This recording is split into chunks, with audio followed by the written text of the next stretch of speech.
चढ़चेतक पर तलवार उठा रखता था भूतल पानी को, राणा प्रताप सर काट काट करता सफल जवानी को। पीछे जो मूर्ति देख रहे हैं आप चौराहे पर बनी हुई है, महाराणा प्रताप जी की है, जो देश की सेवा करते हुए कभी घास की रोटी खाई थी, लेकिन किसी का जो गुलामी होता है वो नहीं चाहता उन्होंने। चौराहे पर जा रहा था मैं, यूपी चुनाव का पूर्वांचल में कवर कर रहा हूँ अभी, खड्डा विधानसभा में मौजूद हूँ। इस मूर्ति को देख करके मुझे कुछ याद आ गया। याद ये आ गया कि इस देश को आज़ादी दिलाने के लिए न जाने कितने माँ भारती के वीर सपूतों ने अपनी कुर्बानियाँ दी, लेकिन फिर जब कंगना रनौत का बयान आता है कि 2014 के बाद से भारत आज़ाद हुआ है, 14 के पहले जो आज़ादी थी वो पूर्ण रूप से नहीं थी,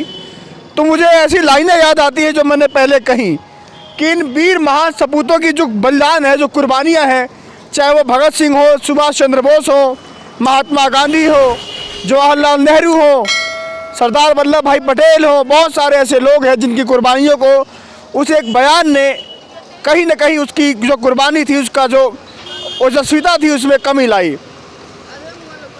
तो शाम का समय है, मैं कहना यही चाहता हूँ कि आप लोग जो आने वाले बच्चे हैं उनको संस्कार दीजिए, उनको पढ़ाइए लिखाइए, उनको सारी स्कूली शिक्षा दीजिए, लेकिन उसके साथ साथ जो हमारे देश के वीर जो जवान हुए,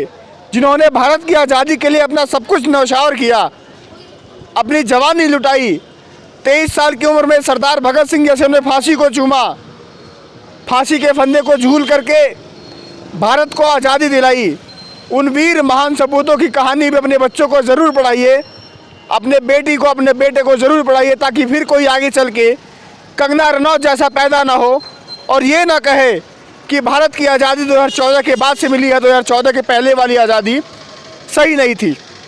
कि जो ये मूर्ति बनी है इसकी थोड़ी साफ़ सफाई करवाई जाए, ऊपर धूल फाक रही है मूर्तियाँ, ऐसे देख करके बड़ा दुख होता है, बड़ा कष्ट होता है कि इन्होंने कभी नहीं सोचा होगा कि मेरे बलिदान को ऐसे ज़ाया किया जाएगा, ऐसे बयान आए जाएंगे। तो अभी का समय यही है कि अपने बच्चों को पढ़ाइए, थोड़ी शिक्षा दीजिए, उनको बताइए कि भारत की आज़ादी कैसे मिली, भारत की आज़ादी के लिए कितनों ने लड़ाइयाँ लड़ी, कैसे कैसे लड़ाइयाँ लड़ी गई और क्या क्या भारत की आज़ादी के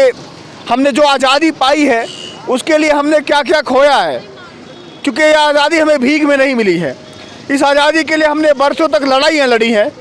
हम बहुत वीर सपूतों ने, बहुत वीरांगनाओं ने अपनी बलिदान दी हैं, कुर्बानियाँ दी हैं,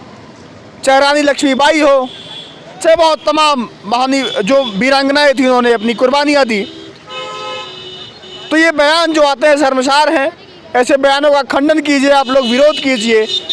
और इन महान वीर सपूतों को याद कीजिए और अपने बच्चों को शिक्षा दीजिए